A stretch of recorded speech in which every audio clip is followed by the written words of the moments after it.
They buried my name like I never existed, like I died that night 9 years ago. They told everyone I ran away. But the truth?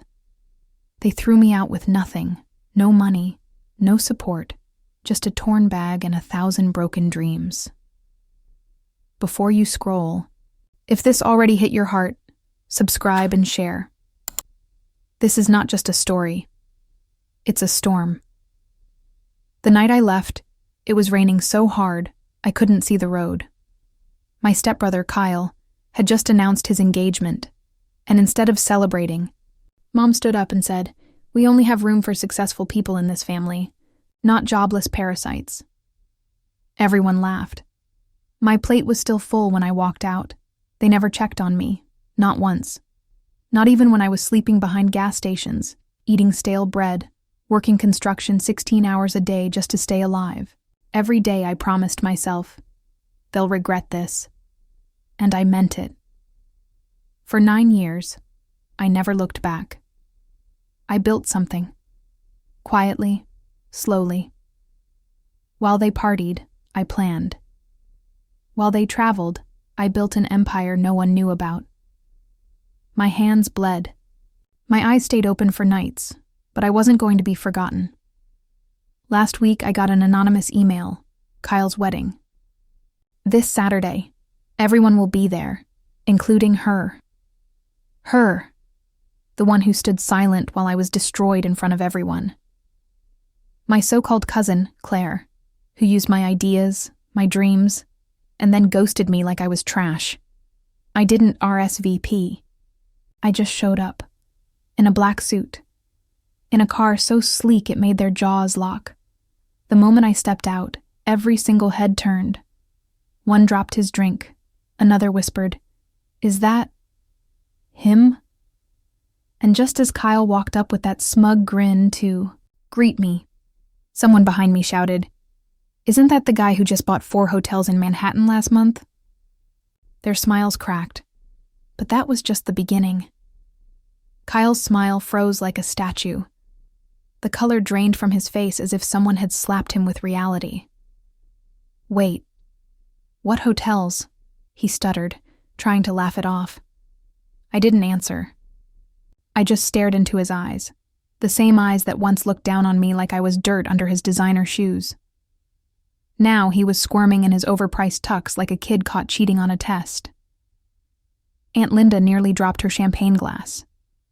"You're mistaken," she told the guest who'd shouted. "He was gone. For years. Probably working at some gas station." But the man insisted. No, I read about him. He owns the Lux Spire Group, bought out 4 bankrupt chains during the crash and turned them into luxury gold mines. You could feel the air get heavier. People were suddenly pretending to sip their drinks, trying not to stare, pretending they weren't Googling my name under the table. Kyle stepped closer and hissed, "What the hell are you doing here?" I leaned in and whispered, "Reclaiming what you all thought was dead." Just then, Claire appeared, dressed in designer silk, fake smile plastered like it always was. "Oh my God," she said, like she'd seen a ghost. "You look different." I smiled. Success changes people, especially when they build it with broken bones and betrayal. She blinked fast, pretending to be emotional. "We were just kids. You should have reached out." I didn't flinch. "You watched them throw me out like garbage. You stayed quiet. And now you want small talk?" Suddenly, the wedding planner approached. "Mr. Walker, the press is here. Should I direct them to your table or the lounge area?" Everyone's eyes darted to me. Kyle stammered, "Press? Wait. Why are they here for you?" I turned slowly and said just loud enough for the crowd to hear, "Because the venue you booked, you signed it from my company." Dead silence. Faces turned pale. People started whispering. I could see Kyle's fiancée glance at him. Confused. Nervous. I wasn't here for revenge.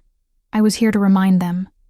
I survived what they never thought I could, and they were about to see what survival looks like.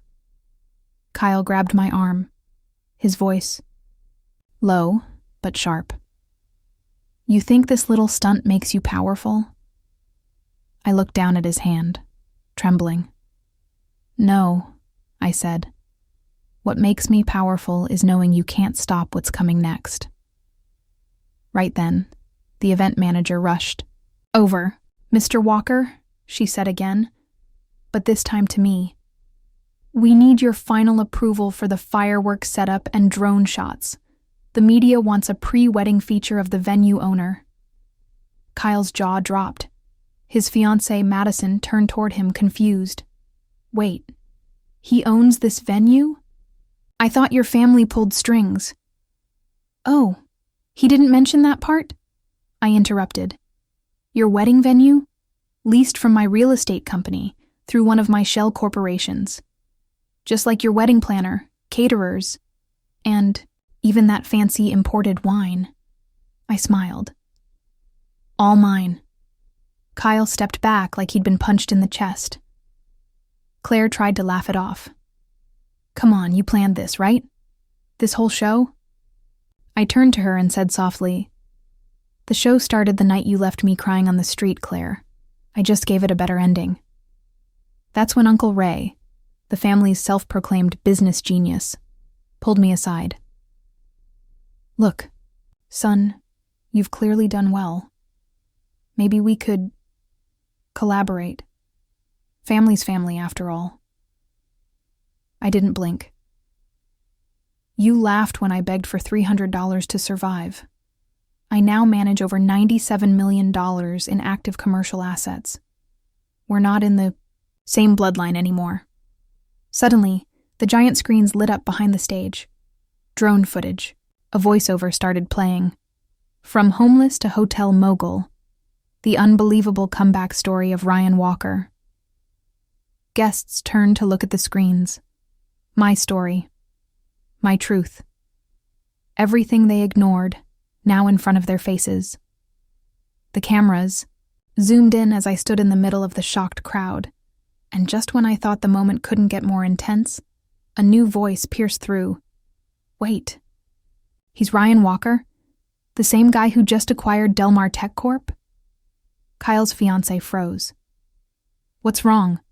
Kyle asked, panicking. Madison's voice shook. My dad's company is Delmar Tech. Kyle's eyes widened, and I finally said what I'd waited 9 years to say. I didn't come to crash your wedding. I came to buy your future. Kyle's face turned white. No, that's not possible, he muttered, shaking his head. Delmar Tech isn't for sale. Her dad would never... Madison slowly stepped away from him, her voice barely a whisper. You told me he rejected all the offers.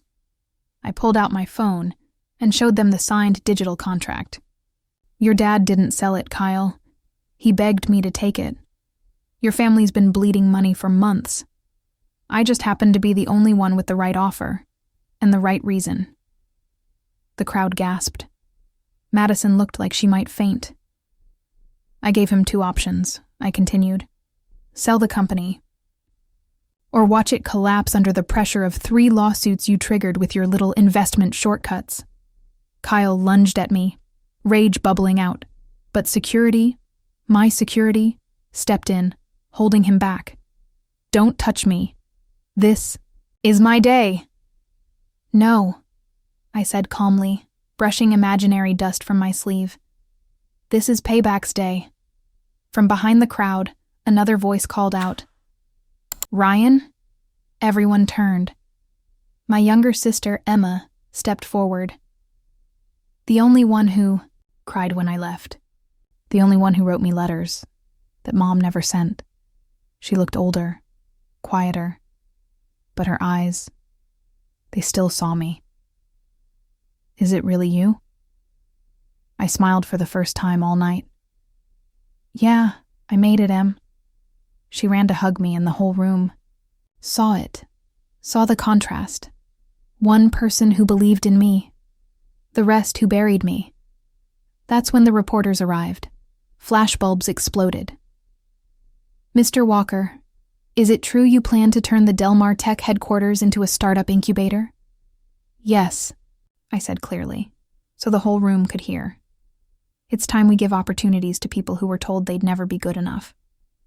One journalist pushed closer. And what about the rumors that the Walker family is bankrupt? I looked Kyle dead in the eyes and said, "They're not rumors." Kyle's father, who'd been silent all evening, suddenly stood up. "Ryan, let's talk. Privately." Man to man. I tilted my head. "Now you remember my name?" He stepped forward. "You don't have to do this. You've made your point." "No," I replied, locking eyes with everyone who had ever laughed at me. "I haven't even started yet."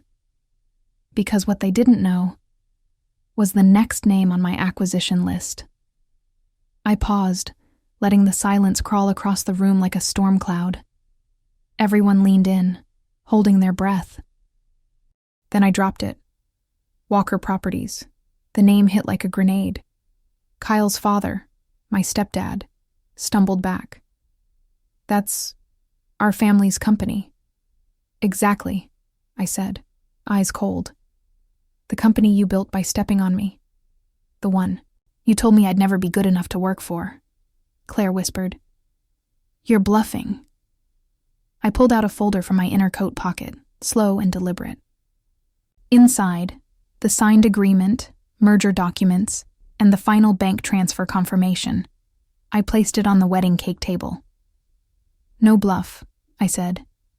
3 of your major investors pulled out last month. I bought their stakes, quietly. Your board votes flipped this morning." Kyle's mother gasped. "You can't do this to your own family." I looked at her with the calm of a man who's already won. "You stopped being my family the night you turned your back on me. Now I'm just returning the favor, legally." Madison turned to Kyle, her voice shaking. "Did you know about any of this?" Kyle stared at the floor, defeated, silent, broken. The press kept snapping photos, but I didn't care anymore. This wasn't about headlines. This was about closure. I turned to Emma.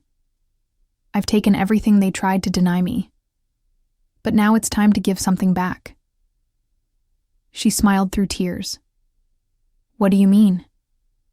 I handed her a set of keys. "You always dreamed of starting your own design studio. The old Delmar Tech lobby downtown? It's yours now." Her hands trembled. You remembered." "I remembered everything," I said. "Every look, every insult, every door slammed, in my face, and every person who didn't turn away." Then I turned back to the stunned crowd and gave them a final message. "You didn't bury me. You planted me. And I grew roots deeper than any of you ever imagined. This isn't revenge. This is rebirth." As I walked out of the wedding, cameras flashing behind me, the sky lit up with fireworks I never approved. But I didn't stop them, let them burn the sky. I already burned their legacy, and built my own from the ashes,